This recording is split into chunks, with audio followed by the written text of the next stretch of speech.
Magandang araw po sa inyong lahat. Welcome po sa Makapili TV. At ngayon po ang ating panonoorin ay yung video ni Banat Bay kung saan ang kanyang katanungan patungkol dito kay Mayor Albi Benitez. Na ang tanong ni Banat Bay masaya ka po ba daw ba Mayor sa iyong asawa? Ngayon, bago natin simulan itong video na to, kung hindi ka pa nakasubscribe sa channel na ito, baka pwede naman pakipindot yung subscribe button at the same time, palike na rin po ng video. Wala naman pong bayad dyan, kaya pindot na. So ito, panoorin po natin itong katanungan ni Banat Bay dito kay Mayor Albi Benitez dahil meron nagsasabi, may nakakita raw na magkasama si Ivana Alawi at itong si Mayor Albi Benitez. So panoorin po natin to. Kasi yung napapabalita ngayon, ewan ko, ito na naman kasi si Ogie, Ogie Diaz. Alam naman natin, di ba, kung anong tawag kay Ogie Diaz? Di ba, ang tawag kay Ogie Diaz, siya yung parang marites ng patron ng mga naghihiwalay. Bakit? Sa kanya una nang gagaling yung mga hiwalayan eh. Kaya nga parang tinawag siyang patron ng mga, mga ano ng mga naghihiwalay magjojowa di ba? Kaya yun ang sinabi. Ngayon may balita siya. Ano tong balita niya? Nalilink ngayon si Ivana kay Albi Benitez. Mr. Mayor! Topic ka lang nung isang araw dito Topic ka na naman ngayon? Ang kati mo Ay, mali. Ang kati mo. Hindi pala. Mali. Ang ano mo, linawin ko lang, Mayor Mayor. Hindi ho ako naglabaso nito balita ho yan. Nire-report lang natin.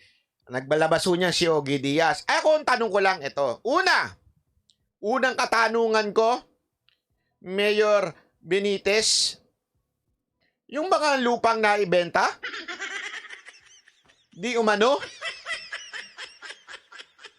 Doon mo ba bibigyan ng bahay si Ivana at patitirahin? Nagtatanong lang ako, Mayor. Nagtatanong lang. Linawin natin, yung mga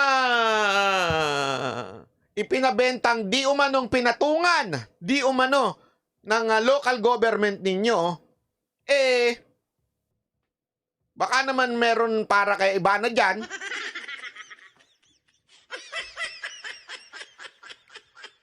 Pangalawang tanong, Mayor Benitez. May asawa kayo, di ba?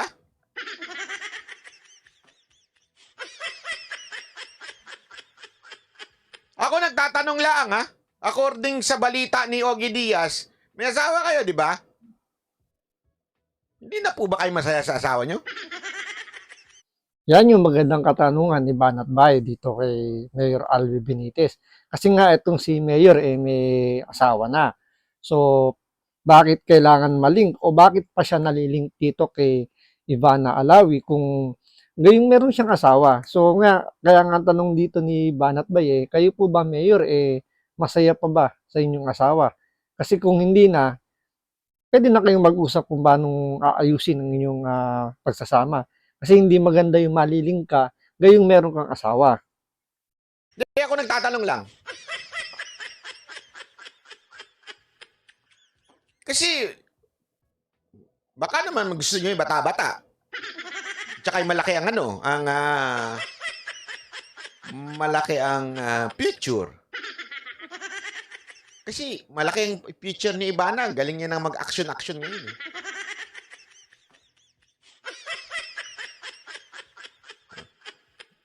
Mayor Benitez, mahilig ba kayo sa malaki ang future? Malaki kasi ang future. Uy, huwag kayong bastos. Ang bastos yun naman. Malaki yung future ni Ivana. Si Ivana ho kasi ganda ng kanyang takbo ng karir. Kaya malaki ang kanyang hinaharap. Linawin lang natin. Future sa buhay, karir. Pangatlong tanong. Wala bang pwedeng, kung sakasakali na totoo itong balitang binabalita ni Ogie Diaz, ako nagtatanong lang ako sa mga abogado. Meron bang abogadong nanonood dito? Baka naman may nanonood na abogado dito. Ang isa bang mayor, hindi not particular si Benitez ang mayor ba pwede magkaroon ng kabit? Ako nagtatanong lang. Hindi ko sinasabing si mayor ito Yan yung magandang tanong din. kung ang public official ba pwede magkaroon ng kabit. So, kung titingnan natin ang ating konstitusyon, dapat talaga wala.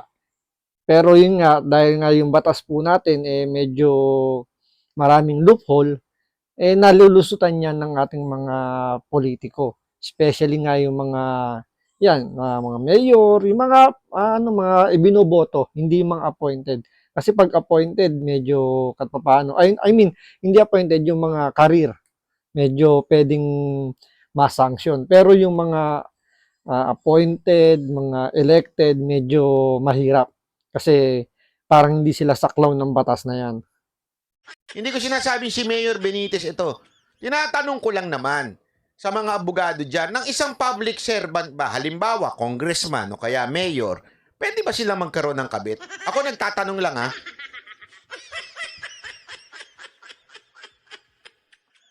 Ano ho ba ang pananagutan ng isang public official na may kabit?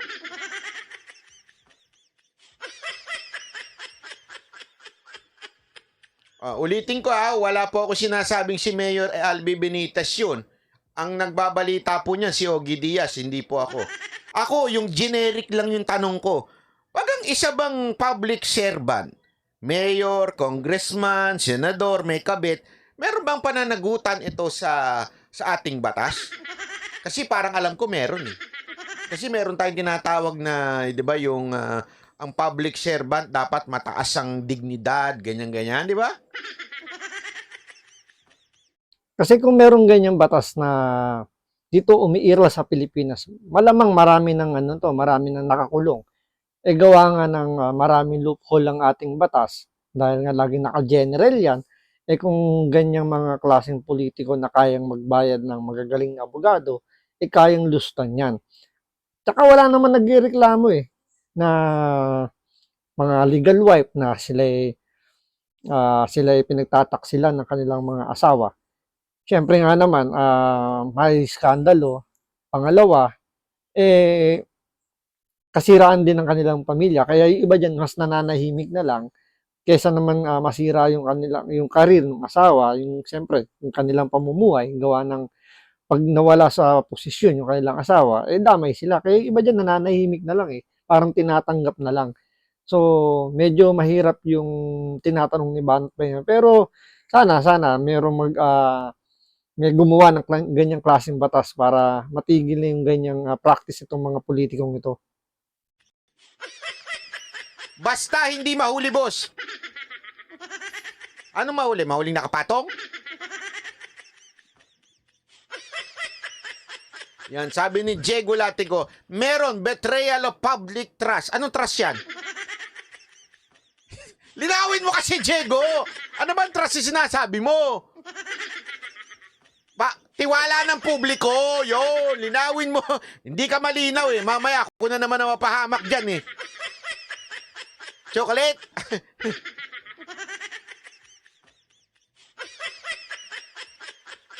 Yan, moral ascendancy. Ascendancy.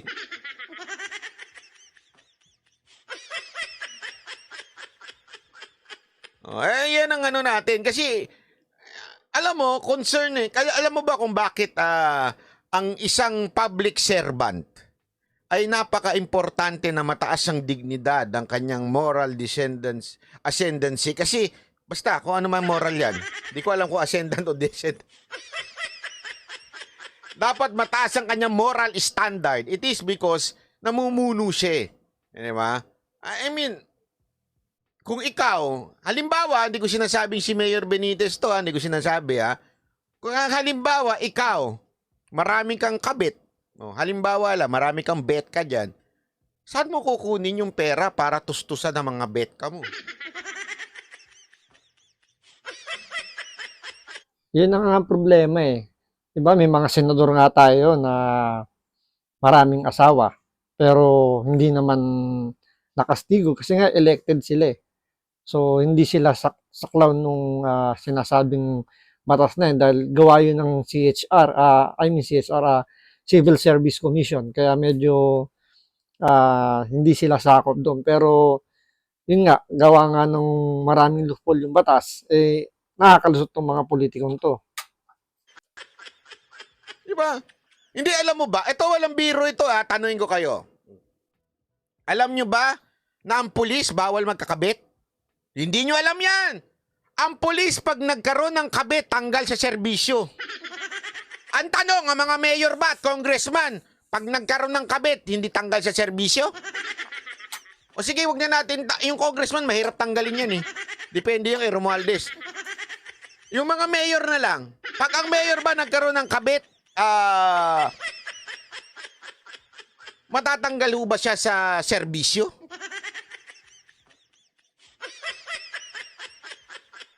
Paano din boss yung suki sa KTV na lagi dumadaan sa likod? Depende kung anong katungkulan na. Kung medyo mataas-taas na, mahirap na. Walang ethics committee yung mga mayor eh.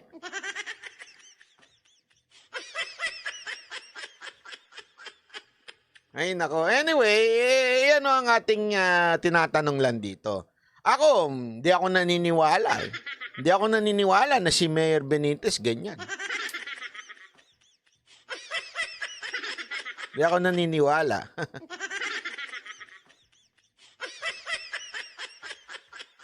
Kasi sabi naman sa akin ni Ivana, baby, wag ka maniwala. Baby talaga. Ang sarap siguro may tumatawag sa'yo ng baby. Baby. Baby.